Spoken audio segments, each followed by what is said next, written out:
Hey y'all, welcome back to Bare Bones Workshop. On this episode, I'm going to do something that is probably going to drive some people completely insane, but I have to do it because I need it done. My workshop, my two-car garage, it lacks storage space, it lacks organization. Here, I'll just give you a quick little tour. Look at this. So, the Mustang completely buried in parts and insulation and drop ceiling and I got a shop back there. Here's my workbench. Yeah, I got nothing I can do on it. I got sheets of drywall. I got some doors, insulation over there. I got parts back there for the Mustang I can't even get to. Again, more stuff over here. All these totes, you'll see those again. I got my bike over here. More parts for the Mustang. Garden stuff. I got hot rod stuff, Mustang parts, everything. So that's the problem, and that's what we're going to try to start addressing today. It's not going to get done today, but we're going to start addressing it today. What I have is a truck with some 2x4s and some plywood and some 2x2s. And what we're going to do, we're going to start making this garage smaller. You heard me. We're going to make it smaller. And the reason why we're going to make it smaller is because we're going to build a storage room in the back of here. So as you can see, I cleared a nice little walking path. In that walking path, I'm going to build a wall. And what I'm going to do is this wall is 6 feet off from the back wall. This wall is going to go all the way down to the other side of the wall. And that's going to give me the 6 feet over here. What I plan on doing in that 6 feet is building shelves for these totes, building shelves that I can set stuff on. I want to get my 3D printer over on the other side of this area where the panel is at. I want to get my 3D printer over there. I want to get my laser printer over there. I want to leave a nice little area that way when I'm doing some finish work. When I'm doing some finish work, I have a nice little clean area. I am planning on putting a door in here. That way it completely seals this area off. That window is going to get replaced with a window that I used in the master bathroom, and it should be perfect. I can put an exhaust fan in there, and I can vent out the fumes from the finishing. I can vent out the fumes from the wood burning and everything. So this is my plan. This is what I'm going for. So I'm going to start working on this project today. Let's get at it. All right, the first thing I need to do is figure out my layout. Now, this garage is 19 and a half feet wide, and I want to put a 36-inch door right in the middle. So that automatically takes out 36 inches right there. So that leaves me 99 inches on both sides to lay out. So what I need to do is I need to get a top plate and a bottom plate cut at 99 inches. I'm going to be doing something slightly different than what I would normally recommend somebody. I'm going to be using a pressure treated plate, bottom plate, on the concrete. The reason why I said I don't normally would do that is because a lot of people say that the pressure treated lumber has chemicals inside of it that are going to be constantly off gassing, and you don't want that inside your house. However, this is not inside my house, this is inside my garage. There's already toxic fumes from cars and everything else going on in here. I don't think pressure treated lumber off gassing is going to be a bad thing, and I want that on that concrete. That way it lasts a little bit longer. It is that ground contact pressure treated lumber. So I'm going to cut one of those out, and then I'm going to cut out a regular pine 2x4 and 99 inches, and then I'm going to start laying it out. My plan for layout is just going to be simple: 16 inches on center. I'll have one at the start up against the back wall, and then every 16 inches coming up to it.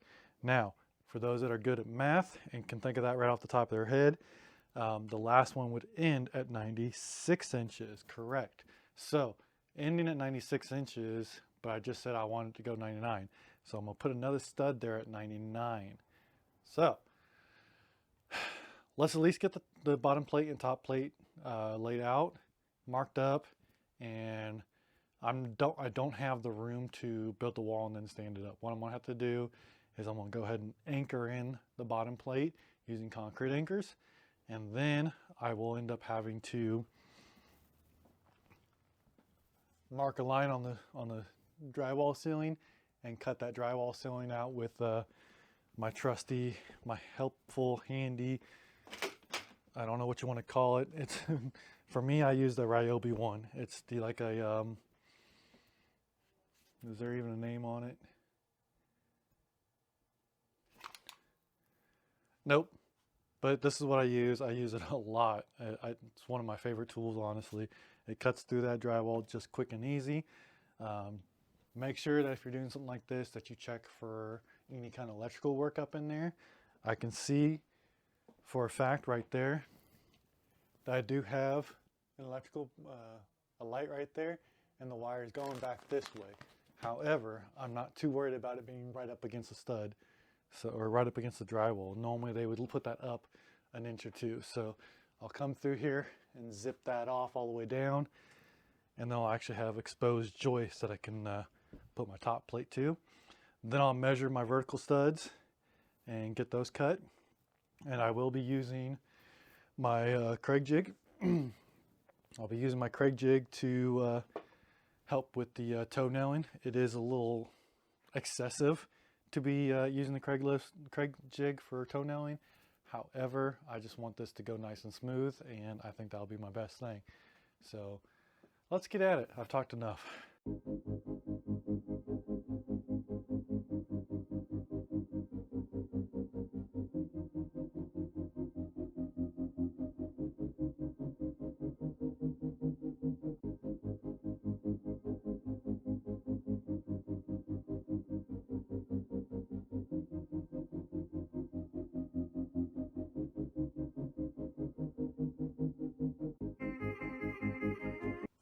All right, as you guys can see, I got the framework put up already, and now it's time to build the shelves. Now, I saw somebody else do this, and I really liked the way they were doing it, so I'm just going to kind of mimic their style. And what they did was they took 2x2, which is really 1.5 by 1.5 inches, and they built these into the frame and then rest the plywood on top of it. So far, what I did so far was I just went ahead and countersunk 2 screws, and what I did was I measured every 16 inches down from the ceiling. That way I have a tote, tote, tote, tote. I'll have 4 totes and then a bigger shelf on the bottom. That way I can put something bigger that I might have, maybe a bucket or something. And what I'm going to do is put them in here like this, and I'll use my speed square wherever I set it down for a second. I'll use my speed square, get that thing nice and level, screw it in, and then I'll come back around and screw the fronts on it, and then put the plywood on top of it. So it should be a fairly quick process, so let's just get at it.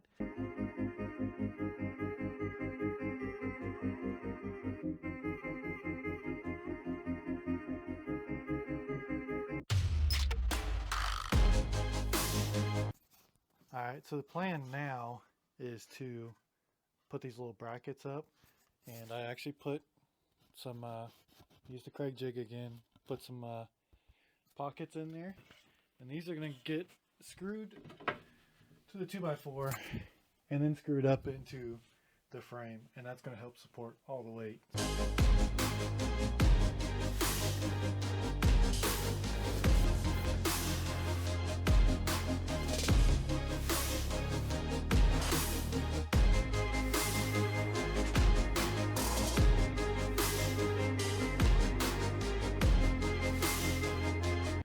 All right, folks, so that is day 1 of this project, and it's already making a big difference. I'm going to show you the concrete floor first.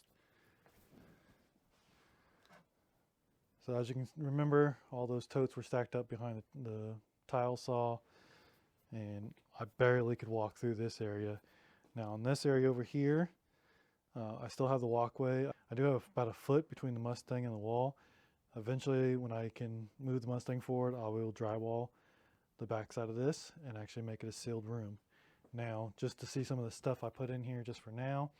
Now I still have to, what I want to do is I still want to sort through this stuff, but for right now, it's just getting it up off the floor. That way I can actually, when I have time, I'll actually do it. So the totes across the ceiling, they overhang a little bit. My original plan was to have them turned sideways, but it looked like they were taking up too much space that way. And with them being, I mean, I still got a couple inches above my head, so that's fine for those. I got my bee boxes, my beehive boxes. Got a lot of my gardening supplies, some stains, some spare tools, the camping jug, woodworking tools.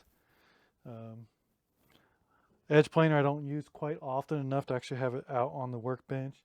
And these buckets is what I'm talking about. I really want to go through them. There's probably a lot of scrap metal in there and tools that just need to actually be organized and put in the toolbox. Now on this side, I still need to figure out what I want to do. I'm thinking about doing more shelves on this side, move this toolbox either into the middle or put it out into the shop. It might just be better for it to stay right in the middle. That way, as you come through the door, the tool's right there. Just have it offset of the window. And like I said before, on this side of this workbench is actually going to come out to the outside of the wall.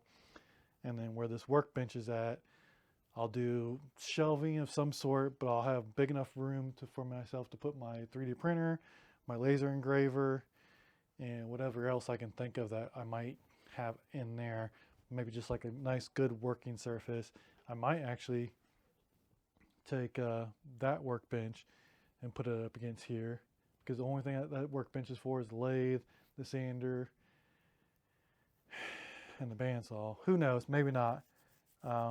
We'll play with it here. We'll see how it goes. But for right now, this is, like I said, I just wanted to get this project started because I'm still waiting on tile for the bathroom. So until that happens, I don't want to just sit around and do nothing. And this was a project that, you know, I could knock out this first half of it in one day and not have a problem. And actually give myself more walking room in here. Like, you guys would not believe how rough it was to walk in here. I was climbing over things and stepping over things and just waiting to hurt myself. And now I don't have to worry about that. So I still have a lot of work to go. So stay tuned and let's see what happens on the next time.